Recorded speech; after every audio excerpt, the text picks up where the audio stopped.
बिस्मिल्लाहिर्रहमानिर्रहीम।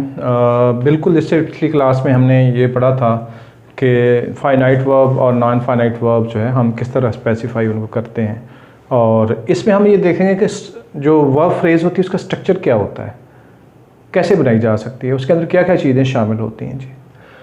तो कहते हैं जी फ़ाइनाइट वर्ब अगर हों तो उनके अंदर बहुत सारी चॉइसेस होती हैं कि आप सेंटेंस इस तरह भी फ्रेम कर सकते हैं, आप इस तरह भी फ्रेम कर सकते हैं, आप इस तरह भी फ्रेम कर सकते हैं। तो वो सारी चॉइसेस हम देखते हैं और देखते हैं कि हम एक्चुअली कर क्या रहे होते हैं। तो वर्ब के अंदर कितनी वेरिएशन है। ग्रामर जो है एक बड़ा सिंपल सब्जेक्ट भी है और बहुत कॉम्प्लिकेटेड सब्जेक्ट भी है। तो लिहाजा अब थोड़ा सा हम बेस से एडवांस की तरफ चल रहे हैं ताकि हम उन चीज़ों को टच करें जो कि आगे एडवांस ग्रामर है, ताकि वो भी आपकी समझ में आ सके।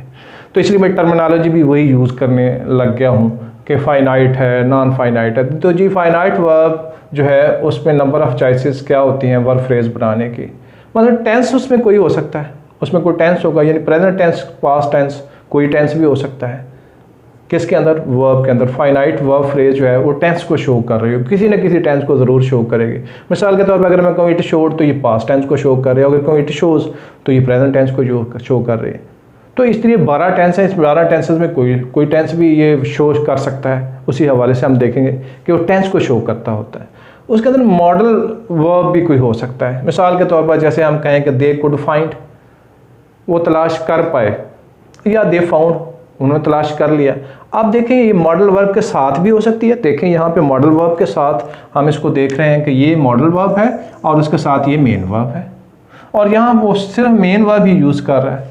तो अब आप देखेंगे वर्ब फ्रेज जो है, पहले तो ये भी देखेंगे वर्ब फ्रेज में वर्ब होता है और उसके साथ कोई और चीज़ें, मॉडल वर्ब आ गए, ऑक्सिलरीज आ गई, तो ये फ्रेज़ की सूरत इख्तियार करती जाएंगी। इवन देन एक वर्ब भी है तो उसको हम वर्ब फ्रेज़ ही कहते हैं टेक्निकल ग्रामर की ज़ुबान में, और फिर आगे इसके साथ जो है इसका बंडल जुड़ता जाता है। तो मॉडल साथ हमने अटैच कर दिया, यहाँ पे अटैच करके भी बता दिया कि इस तरह लिखा जाता है, और बगैर अटैच करने के भी हम आपको बता दिया कि मॉडल के बगैर कैसे हम करते हैं। इसी तरीके से उसके अंदर एस्पेक्ट शामिल होता है।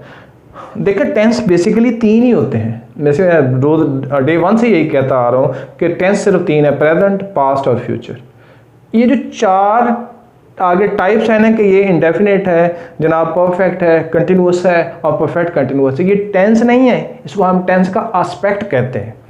टेक्निकल लैंग्वेज यूज़ करने लग गए ना जी। पहले आपको मैंने सिंपली बताया कि जी ये 3 टेंस है और इसको 4 से ज़रब दें तो 12 हो गया, तो हम कहते हैं 12 टेंसेज हैं। बेसिकली टेंस 3 ही है, प्रेजेंट, पास्ट और फ्यूचर, कोई चौथा टेंस नहीं है। लेकिन बाकी जो हर एक टेंस की 4 जो फेजेस हैं, जिनको हम फेजेस कहते थे, इसे हम एस्पेक्ट ऑफ द टेंस कहते हैं। तो लिहाजा आज के बाद हम इसी नाम से इसको देखेंगे कि टेंस का एस्पेक्ट इसके अंदर शामिल होता है जी। देखें जी, परफेक्ट और कंटिन्यूस एस्पेक्ट शामिल हो गया जी। देखें जी, प्रेजेंट और पास्ट तो वो है ही, लेकिन प्रेजेंट का कौन सा है? प्रेजेंट परफेक्ट है, हाँ जी यही प्रेजेंट परफेक्ट ही है जी। इट हैज़ गॉन, ये प्रेजेंट परफेक्ट टेंस है, यानी इसमें टेंस भी शामिल हो गया और उसका एस्पेक्ट प्रेजेंट का कौन सा है? प्रेजेंट 4 हो सकते हैं ना जी, इंडेफिनिट हो सकता है, परफेक्ट हो सकता है, कंटिन्यूस हो सकता है और परफेक्ट कंटिन्यूस हो सकता है।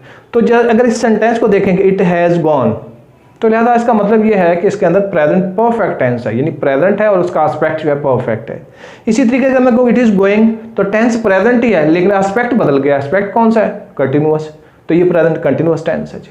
क्लियर होगी बात जी। तो लिहाजा उसके अंदर एस्पेक्ट भी हो सकता है, ये भी structure of the verb phrase के अंदर मौजूद हो सकता है। और वॉइस हो सकता है जी, मतलब एक्टिव वॉइस हो या पैसिव वॉइस हो। दे वर इन्फॉर्म्ड, पैसिव वॉइस का फिक्र है कि उन्हें इन्फॉर्म किया गया। इन्फॉर्म करने वाला कौन था? पता कोई नहीं है, लेकिन अगर हम कहेंगे ही इन्फॉर्म्ड देम, उसने उनको इन्फॉर्म किया, अब ये एक्टिव वॉइस है।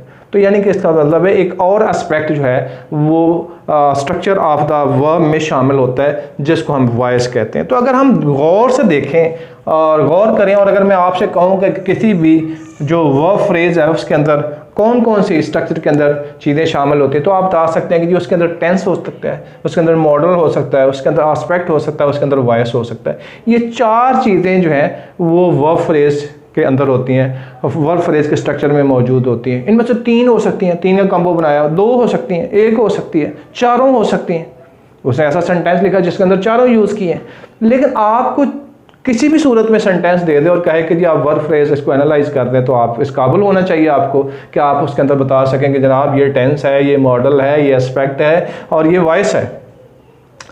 ठीक है। इसी तरीके से जब मॉडल के साथ हम एक्सिलरी यूज़ करते हैं, हेल्पिंग वर्ब साथ यूज़ होते हैं, मेन वर्ब के साथ हमें बिल्कुल पता है, सिवाय प्रेजेंट और पास्ट इंडेफिनिट के बाकी सबके साथ हेल्पिंग वर्ब यूज़ होते हैं। तो जब हेल्पिंग वर्ब भी आए और साथ मॉडल वर्ब भी आए तो फिर कैसे, तो पहले मॉडल आता है फिर हेल्पिंग वर्ब आएगा। They should have been completed their home task. अब पहले शुड क्या है, मॉडल, और फिर हैव क्या है, हेल्पिंग वर्ब, और फिर थर्ड फॉर्म, और फिर दूसरा मॉडल आ गया, दूसरी ऑक्सिलरी आ गई, हैव और बीन, दो ऑक्सिलरीज हैं जी, शुड हैव बीन आगे कंप्लीटेड फाइनाइट वर्ब और उसकी थर्ड फॉर्म यहाँ पे हम यूज़ कर रहे हैं। तो हम देखते हैं कि जब इस तरह का कंबो आ जाए तो फिर कैसे होता है। तो उसमें पहले मॉडल वर्ब्स होते हैं, फिर ऑक्सिलरी के तौर पर हम बाकी चीज़ें ऑक्सिलरी फिट करके और फिर फाइनाइट वर्ब आगे जाके लगाते हैं।